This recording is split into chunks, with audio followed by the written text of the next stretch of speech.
Assalamualaikum warahmatullahi wabarakatuh. Hai Sobat Horor, kali ini aku bakal bawain cerita dari Pak D_Beja yang berjudul Hanya Tangannya Yang Kubawa. Gak usah basa-basi lagi, langsung aja kita mulai. Hanya Tangannya Yang Kubawa, sebuah cerita dari Pak D_Beja, based on true story. Di cerita kali ini, saya akan menceritakan dua kisah yang hampir sama, namun lokasinya berbeda. Hanya saja gangguannya mirip. Akan saya awali dari kisah pertama yang dialami oleh Pak Tian. Oke, next. Pagi Pak Tian. Sapa kepala sekolah kepada Pak Tian di parkiran pagi ini. Mereka datang hampir bersamaan. Pak Tian membalas sapaannya dan menjabat tangan beliau. Pak Rofik, nama kepala sekolah tersebut. Pak Rofik kemudian merangkul Pak Tian dan berjalan bersama menuju kantor sekolahan. Pak, nanti tolong perbaikin bel yang di pojokan halaman belakang sekolah ya. Belnya rusak, ucap Pak Rofik ketika memasuki lobi. Siap Pak, nanti selesai jam mengajar saya cek, jawab Pak Tian sambil memberi hormat yang diikuti tawa bersama. Dan kemudian masuk ke ruangan masing-masing. Pak Tian adalah guru elektro di SMK tersebut. Ia juga sering diandalkan setiap kali ada kerusakan alat atau barang yang berhubungan dengan listrik. Jam 3 sore, jam mengajar Pak Tian telah selesai. Ia menunjuk salah satu muridnya yang bernama Sandi untuk membantunya memperbaiki bel yang rusak. Besok di sekolah ini akan dijadikan tempat lomba LKS sejatim. Jadi hari ini juga harus diperbaiki dan juga harus selesai. Setelah beristirahat sebentar dan mempersiapkan alat-alat, Pak Tian akan memulai memperbaiki. Jam 4 sore, Pak Tian dan Sandi bergegas ke belakang sekolah. Mereka berjalan menuju belakang sekolah di mana bel itu berada. Halaman belakang sekolah ini cukup luas, masih banyak rumpun-rumpun bambu yang masih sangat rimbun, membuat suasana teduh dan juga sejuk. Setelah melewati beberapa rumpun bambu, sampailah mereka di mana bel yang rusak. Sebenarnya masih cukup terang, namun karena matahari sudah sore, bayangan pohon-pohon bambu itu membuat tempat di mana bel itu berada jadi agak gelap. San, tolong ke Pak Satpam, suruh hidupkan lampu halaman belakang ya, suruh Pak Tian kepada Sandi. Sandi pun bergegas ke pos Satpam. Tak lama Sandi pun kembali, namun lampunya belum hidup juga. Putus lagi, gerutu Pak Tian. Karena sudah berkali-kali lampu halaman belakang itu diganti, tapi sering putus, kadang hanya menyala redup. Pak Tian pun memulai pekerjaannya memanjat tiang bel sekolah itu dengan tangga. Sedangkan Sandi berada di bawah memegang alat-alat. Setelah dicek, ternyata belnya tidak rusak, hanya kabelnya saja yang putus. Pak Tian pun turun dan menyuruh Sandi mengambil kabel di gudang. Karena kabelnya sudah usang dan perlu diganti. Hari semakin sore, sebentar lagi akan maghrib. Pak Tian, tidak istirahat dulu saja, sudah hampir maghrib, sapa Pak Satpam yang tiba-tiba datang melihat mereka. Nanggung Pak, cuma nyambung kabel saja kok, jawab Pak Tian singkat. Satpam itu pun kembali ke pos di depan sekolah. Setelah Sandi datang membawa kabel, Pak Tian langsung naik ke tiang bel tersebut. Dengan cahaya seadanya, Pak Tian berusaha menyambung kabel.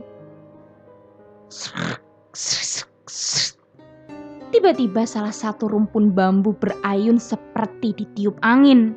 Padahal tidak ada angin yang bertiup.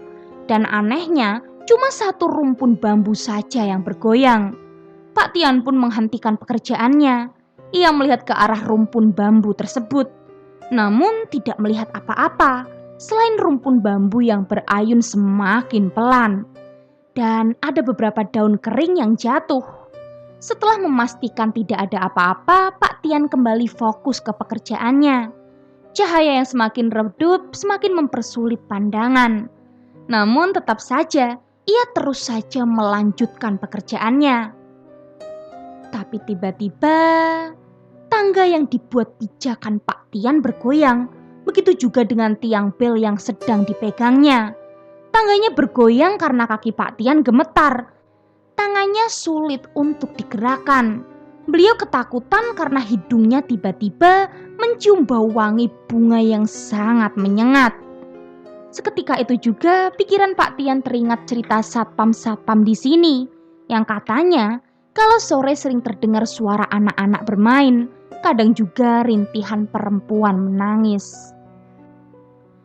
Namun segera Pak Tian menepis pikirannya, berusaha tidak percaya walau ia tidak bisa berbohong kepada dirinya sendiri bahwa sekarang ia sedang ketakutan. Dengan gugup dan masih gemetar, Pak Tian mengumpulkan keberaniannya. Rasanya tanggung kalau tidak diselesaikan karena tinggal sedikit lagi. "San, pegangin yang bener," suruh Pak Tian kepada Sandi dengan terus mencoba berkonsentrasi ke tangannya agar bisa menyambung kabel-kabel itu. Tapi ia tidak memperdulikan Sandi yang tidak menjawab perintahnya. Ia terus mencoba memperbaiki bel tersebut. Semakin lama bau wangi itu semakin memudar. Kembali pikirannya kacau. Karena menurut banyak orang, kalau bau semakin lama semakin memudar, biasanya akan tercium bau bangkai. Dan itu berarti setan yang mengganggu sudah semakin mendekat. Pak Tian dengan cepat dan asal menyambung kabel yang tinggal sedikit. Dan Pak Tian langsung loncat dari tangganya. "San, Sandi!" Pak Tian memanggil Sandi yang ternyata sudah tidak ada di tempatnya.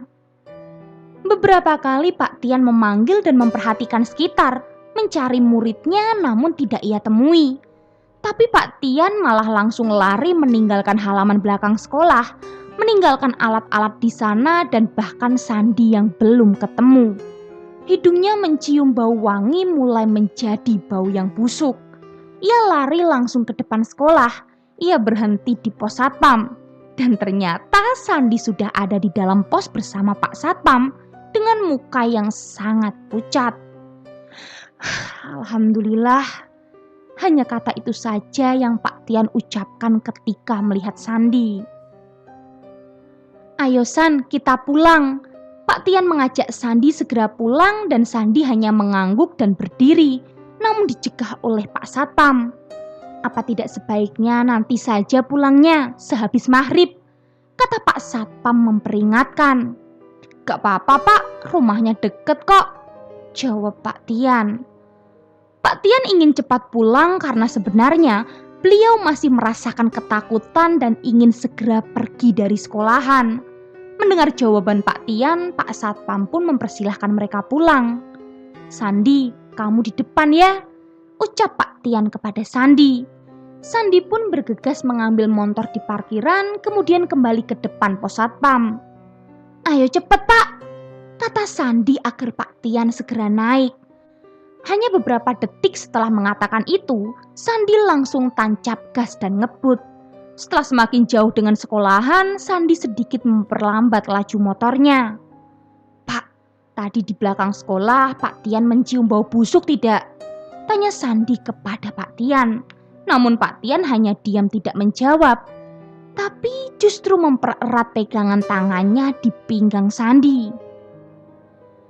Karena Pak Tian tidak menjawab, Sandi mengalihkan pembicaraan, berharap dengan mengobrol rasa takutnya akan berkurang.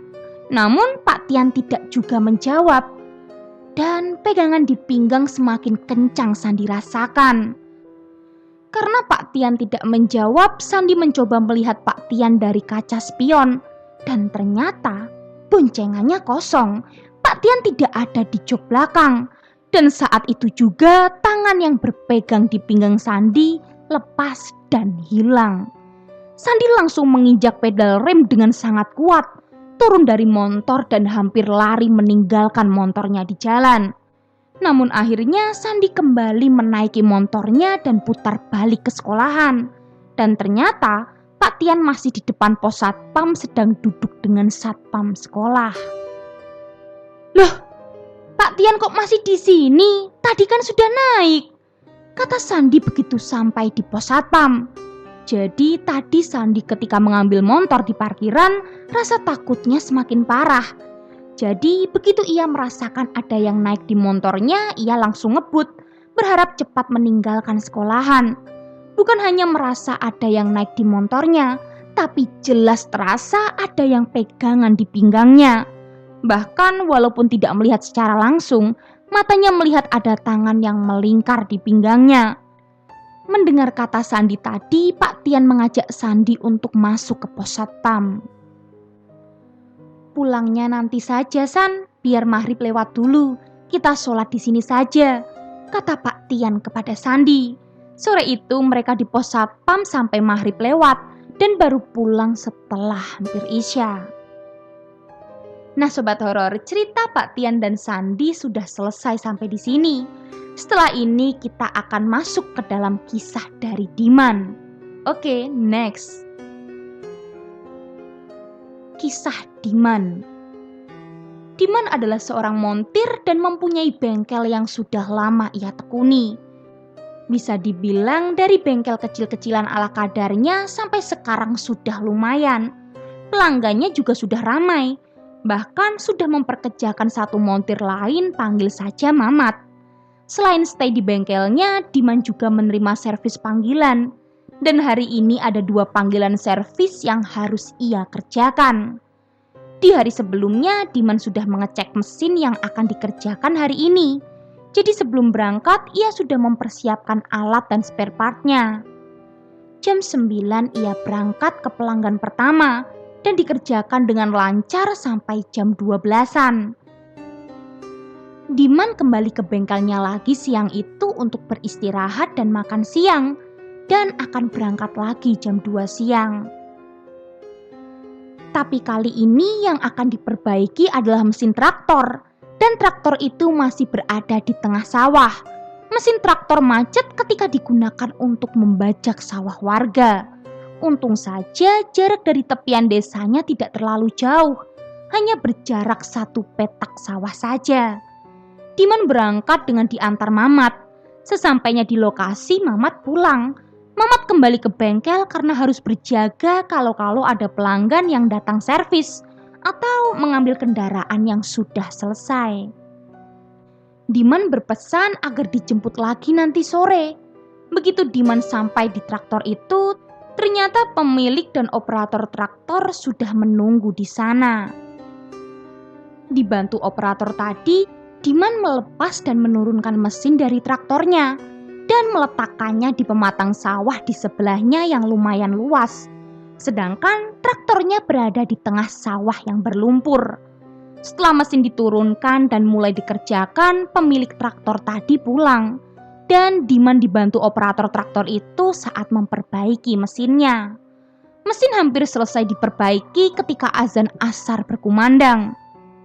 "Mas, pulang dulu, selesaikan besok saja," ajak operator tadi. "Nanti saja, sebentar lagi jadi ini," jawab Diman. Namun akhirnya operator itu pamit pulang terlebih dahulu dan Diman di sawah sendirian memperbaiki mesin traktor itu. Warga yang kebetulan lewat pulang dari sawah pun banyak yang mengajaknya pulang. Namun Diman menolak dengan ramah. Lagian Mamat belum terlihat menjemput, pikirnya. Tak terasa sore semakin gelap. Sesekali Diman melihat ke arah desa, memastikan Mamat sudah datang. Tapi ternyata Mamat belum juga menjemput. Dan tak lama setelah itu terdengar suara deru motor dari arah desa. Diman pun merapikan alat-alat dan spare partnya karena belum selesai. Namun ada beberapa alat yang hilang. Dan Diman mencari-cari di tanah pematang sekitar sawah itu. Cukup lama Diman mencari alat itu. Namun tidak ia temukan. Sedangkan cahaya jingga di sebelah barat semakin meredup. Mungkin karena melihat Diman tidak kunjung menghampirinya, Mamat berjalan menyusul ke sawah. Namun baru beberapa langkah Mamat berjalan menuju Diman, Diman sudah berjalan menuju desa. Akhirnya Mamat mengurungkan niatnya. Piuk! Diman jatuh tersungkur, badannya terguling di lumpur sawah. Asem! Teriak Diman mengumpat. Dan kemudian ia berdiri, namun pergelangan kakinya sakit. Mendengar teriakan Diman, Mamat membalikkan badan kembali melihat Diman. Diman berjalan tertatih menahan sakit di kakinya. Melihat keadaan Diman, Mamat bergegas menghampirinya. Namun setelah hampir mendekati Diman, Mamat berbalik arah dan lari kembali ke desa. Mat! Tolong Mat! Asem! Teriak Diman karena melihat malah Mamat lari bukannya menolong. Mamat tidak menghiraukan teriakan Diman. Ia terus lari bahkan sampai terjatuh di lumpur juga. Namun kemudian berdiri dan kembali lari. Mamat tidak berhenti setelah sampai di pinggir desa. Mamat terus lari. Motornya ditinggal di pinggir desa. Sedangkan Mamat masih tertatih berusaha berjalan sampai ke motor yang ditinggalkan Mamat. Dan dengan susah payah menahan sakit, Diman akhirnya sampai di motor. Untung kunci motornya masih di sana. Diman kemudian pulang. Setelah Diman sampai bengkel, Mamat langsung menjauh. Dia memperhatikan kaki Diman. Dan setelah memastikan apa yang ia lihat tadi tidak ada, baru Mamat mendekat dan memapah Diman ke dalam. Goblok kamu Mat, malah ditinggal aku. Diman marah-marah. Diman marah-marah sambil dipapah Mamat. Mamat hanya diam dan mendudukkannya di kursi di dalam bengkel. Maaf Mas, tadi saya tinggal. Mamat meminta maaf kepada Diman dan menceritakan kenapa ia lari tadi. Tadi di sawah ketika Mamat mendekat dan melihat Diman pincang, Mamat melihat ada tangan terpotong sampai lengan saja. Tangan itu memegangi pergelangan kaki Diman dan terseret-seret kaki Diman. Karena takut, akhirnya Mamat lari sekuat yang ia bisa. Selepas maghrib, Diman dibawa ke tukang urut. Dan betapa kagetnya Mamat dan Diman mendengar ucapan tukang urut itu. Beliau mengatakan tangan itu masih menempel memegangi pergelangan kaki Diman. Dan dengan bantuan tukang urut itu, sosok tangan yang menempel di pergelangan kaki Diman telah disingkirkan. Namun ternyata rasa sakitnya tidak serta-merta hilang. Bahkan di titik rasa sakitnya membengkak dan membiru. Karena keesokan harinya operator itu ke sawah dan belum selesai, ia ke bengkelnya Diman. Ia akan meminta diselesaikan hari ini juga. Namun setelah operator itu sampai ke bengkel, ternyata Diman tidak ada. Yang di bengkel hanya ada Mamat saja. Dan kemudian Mamat menceritakan kejadian kemarin sore. Tanpa diduga oleh Mamat, operator itu cerita kenapa ia kemarin memutuskan pulang setelah mendengar azan asar. Operator itu mengatakan kalau dia pernah ditungguin sosok pocong ketika di sawah. Pocongan itu berdiri sambil melihat-lihat ke arah operator itu ketika sedang menjalankan traktornya. Dan kemudian operator itu buru-buru mematikan mesin traktornya dan langsung lari pulang. Dan pocong itu masih mengikutinya, melayang beberapa sentimeter dan terus mengikuti kemanapun ia berlari. Dan baru hilang setelah sampai ke pedesaan. Setelah kejadian itu, ia selalu pulang setelah mendengar azan asar. Sebenarnya adik saya juga pernah mengalami hal aneh juga kalau mengerjakan sesuatu sampai maghrib. Dan kebetulan adik saya juga montir di bengkelnya sendiri. Setiap memperbaiki sesuatu sampai menjelang maghrib dan tidak berhenti biasanya ada saja yang salah. Yang biasanya gampang dikerjakannya pun banyak yang lewat. Dan akhirnya bongkar pasang berkali-kali sampai larut malam. Dan hasilnya tetap tidak selesai. Ujung-ujungnya dikerjakan pagi juga dan sekali pasang langsung jadi. Bukan sekali dua kali adik saya mengalami itu. Tapi kalau dinasehati selalu bandel, tidak menghiraukan nasihat yang ia terima. Alasannya selama ini karena tidak ada apa-apa, walau sudah dialami beberapa kali. Tapi akhirnya ia kapok setelah tiba-tiba merinding waktu di bengkel menjelang maghrib. Dan sampai saat ini selalu tutup setelah asar dan kalau ada yang penting baru buka setelah isya. Ada juga yang dialami warga sewaktu maghrib. Ia masih di sawah sore itu dan waktu pulang sepertinya linglung atau bingung karena ada yang melihat ia berkali-kali berjalan keliling sawah dan ditemukan keesokan harinya meninggal tercebur sumur di sawah. Ditemukan sudah mengambang di sumur sawah itu dan diduga kuat bukan bunuh diri karena malam hari warga yang tinggal di pinggir desa mendengar jeritan minta tolong berkali-kali. Namun warga yang mendengar takut karena dikira itu adalah suara setan. Selesai. Gimana sobat horor? Seru kan ceritanya? Kalau gitu tunggu cerita-cerita menarik lainnya dan jangan lupa nyalakan lonceng notifikasinya. Bye.